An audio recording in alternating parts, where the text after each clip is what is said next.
भगवान शिव कहते हैं कि ये 7 बातें किसी को नहीं बतानी चाहिए। दोस्तों, आज के समय में ऐसा कोई भी मनुष्य नहीं है जिसके जीवन में दुख, कठिनाइयां और असफलता न हो। ऐसा उनके साथ उनकी ही गलतियों के कारण होता है। वह गलतियां कौन कौन सी हैं और कैसे उन गलतियों को करने से बचा जा सकता है, वह आप इस शिव जी की कथा से जान सकते हैं। शिव जी को सृष्टि के रचयिता और संहारक दोनों माना जाता है।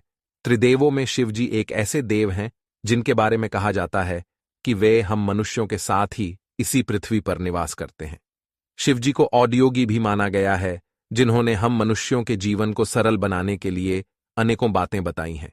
हम मनुष्य कौन कौन सी वो 7 गलतियां करते हैं और उनसे कैसे बचा जाए, वह जानने के लिए यह वीडियो अंत तक अवश्य देखिए। परंतु वीडियो में आगे बढ़ने से पहले हमारे नए दर्शक चैनल को सब्सक्राइब करके बेल आइकन दबाना ना भूले।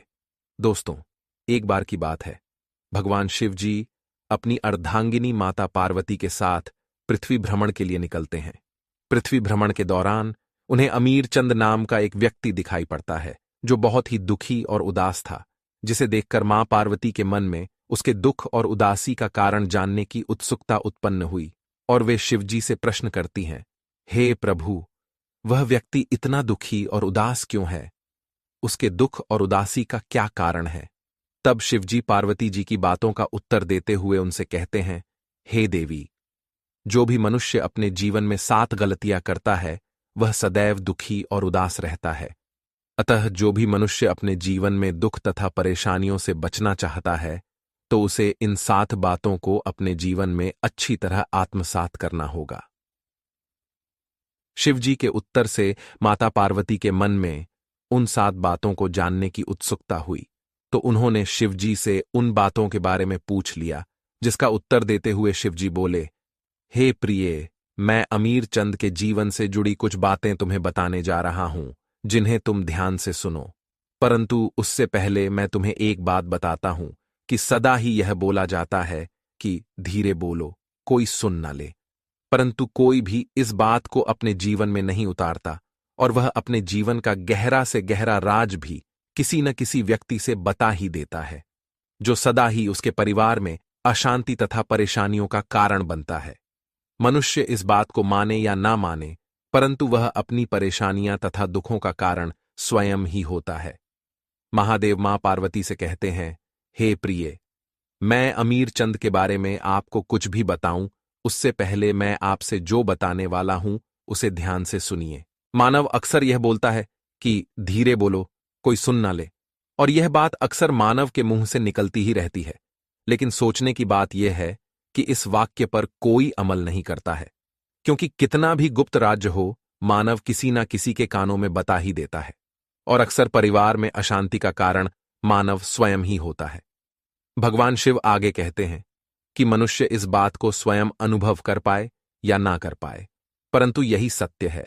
स्वयं को दूसरों के आगे बड़ा दिखाने या फिर स्वयं के लिए दूसरों के मन में सांत्वना या दया का भाव पैदा करने के लिए जाने अनजाने में मानव स्वयं ही अपने राज्य दूसरों को बता देता है, जो एक ना एक दिन दुख और झगड़े का कारण बन जाता है, जिसके बाद मनुष्य को अपने किए पर पछतावा होता है। हे प्रिय, आज मैं आपको अमीर चंद के बारे में कुछ ऐसी बातें बताऊंगा जिन्हें जानकर आपको यह झांत हो जाएगा कि किसी भी मनुष्य को अपने जीवन के ये 7 गुप्त राज किसी को भी नहीं बताने चाहिए, और क्यों नहीं बताना चाहिए उसके पीछे का कारण भी बताऊंगा। इतना कहकर शिवजी अमीर चंद के पड़ोस के गांव में शिव भक्त का रूप धारण करके वहां निवास करने चले जाते हैं। अमीर चंद बहुत ही गरीब था। वह इतना गरीब था कि वह अपने परिवार वालों के लिए 2 समय के भोजन का भी प्रबंध नहीं कर पाता था। ऐसा नहीं था कि वह आलसी या कामचोर था, वह मेहनती था और काम की खोज भी करता था, परंतु उसे कोई भी काम नहीं देता था। काम की खोज में वह दिन भर यहां वहां भटकता रहता और शाम को निराश होकर घर लौट आता। अमीर चंद की बेरोजगारी से उसकी पत्नी बेहद ही निराश रहती थी और उस पर जल्द से जल्द कोई न कोई काम ढूंढने का दबाव बनाती थी। काम न मिलने और अपनी पत्नी की बातों से परेशान होकर एक दिन अमीर चंद उससे कहता है कि मैं काम की तलाश बहुत करता हूं, परंतु मुझे कोई भी काम देने को तैयार नहीं है। मैं जहां भी काम मांगने जाता हूं, वहां से मुझे यह कहकर भगा दिया जाता है कि हमारे पास कोई भी काम नहीं है। अब तुम ही बताओ कि मैं क्या करूं। मैं तुम्हें और बच्चों को कैसे पालूंगा? यह चिंता मुझे दिन प्रतिदिन अंदर ही अंदर खाए जा रही है।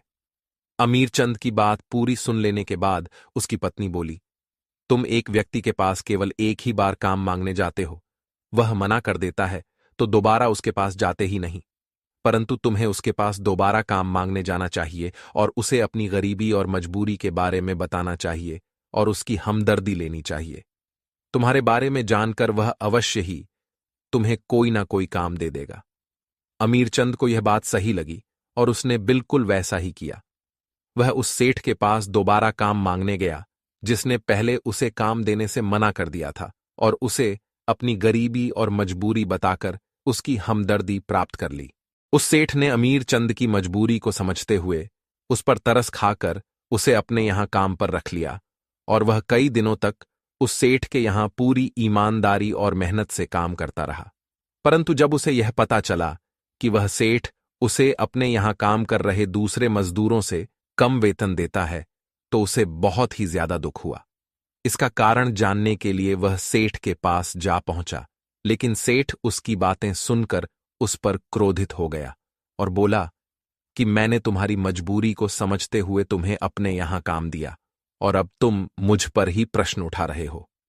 सेठ की बातें सुनकर अमीरचंद उस समय तो चुप हो गया, परंतु वह अपने मित्रों और रिश्तेदारों से उस सेठ के बारे में बताने लगा। वह सबसे कहता कि मैं जिस सेठ के यहां काम करता हूं वह मुझसे ज्यादा काम करवाता है और वेतन भी कम देता है। समय बीतने के साथ वह सेठ अमीरचंद से अपने दूसरे नौकरों के मुकाबले ज्यादा काम करवाता और उसे वेतन भी कम देता।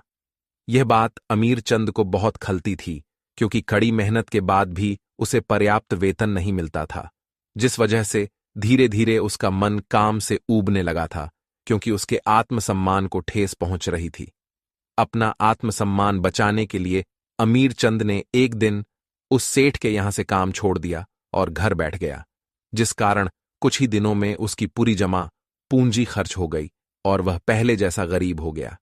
अपने परिवार का भरण पोषण करने के लिए अमीरचंद अपने संबंधियों और मित्रों से सहायता मांगने भी गया, परंतु वह सभी उसके बारे में जानते थे कि वह कैसा व्यक्ति है, जिस वजह से वो सब उसे दया का पात्र समझते थे और उसे दिलासा देते थे, परंतु उसकी सहायता नहीं करते थे और पीठ पीछे उसका मजाक भी बनाते थे, क्योंकि उसने उस सेठ के यहां से काम छोड़ दिया था जिसने उसके बुरे दिनों में उसकी सहायता की थी। उन्हें लगता था कि अमीरचंद बेरोजगार है, अगर हम इसे पैसा दे देंगे तो फिर किस प्रकार से यह हमारा पैसा वापस करेगा, इसके पास तो कोई काम भी नहीं है। अपने किसी भी संबंधी और मित्र से सहायता न मिलने के कारण उसे यह बात समझ में आ गई कि जो मित्र और संबंधी उसका अपना होने का दिखावा करते थे, वो कोई भी उसका अपना नहीं था, बल्कि वो तो उसे दया का पात्र समझते थे। परेशानियों के कारण अमीरचंद दिन प्रतिदिन तनावग्रस्त रहने लगा। तभी उसे पता चला कि पड़ोस के गांव में एक शिव भक्त आया हुआ है और वह अपनी परेशानियों का हल जानने के लिए तुरंत उनके पास जा पहुंचा और उनके आगे नतमस्तक होकर उनसे अपनी सभी परेशानियों के बारे में बता दिया। अमीरचंद की सभी परेशानियों के बारे में जानकर वो शिव भक्त, जो कि स्वयं शिवजी ही थे, बोले, शिष्य, तुम्हारे जीवन में जितनी भी परेशानियां हैं उनका कारण स्वयं तुम ही हो। यदि तुम विवेक से काम करते तो इनमें से एक भी समस्या तुम्हारे चित्त को दुखी नहीं कर सकती थी।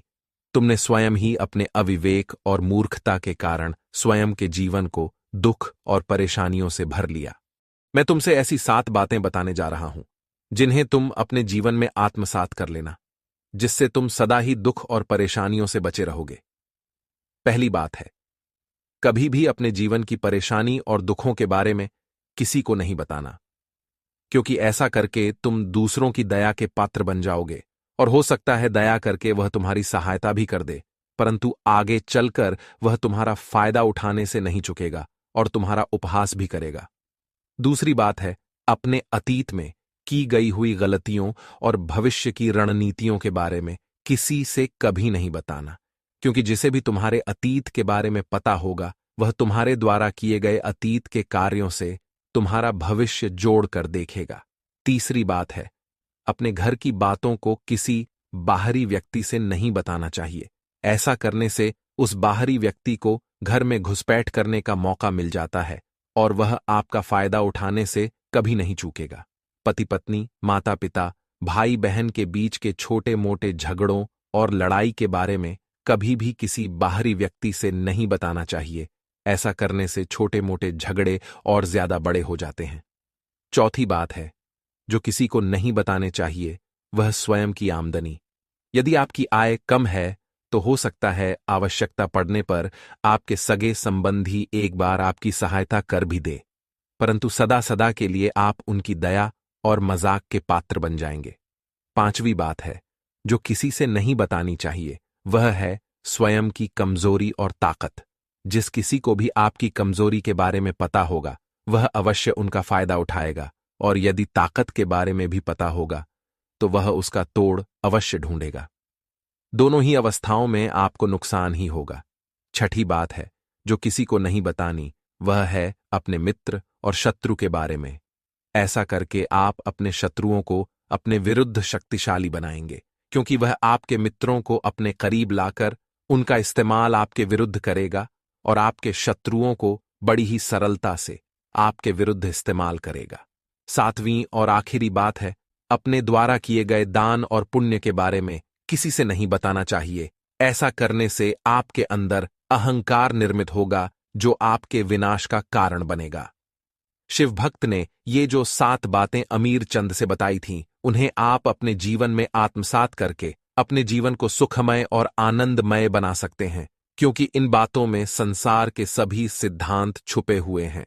इस प्रकार माता पार्वती को अमीर चंद की निराशा के कारण का पता चला, और इसी प्रकार से इस संसार के अनेक मनुष्य भी निराश हैं, जो शिवजी द्वारा बताई गई इन 7 बातों को अपने जीवन में उतार कर अपनी निराशा और परेशानियों से छुटकारा पा सकते हैं। आज की इस वीडियो में बस इतना ही। आपको ये वीडियो कैसी लगी वह हमें कमेंट बॉक्स में कमेंट करके जरूर बताएं।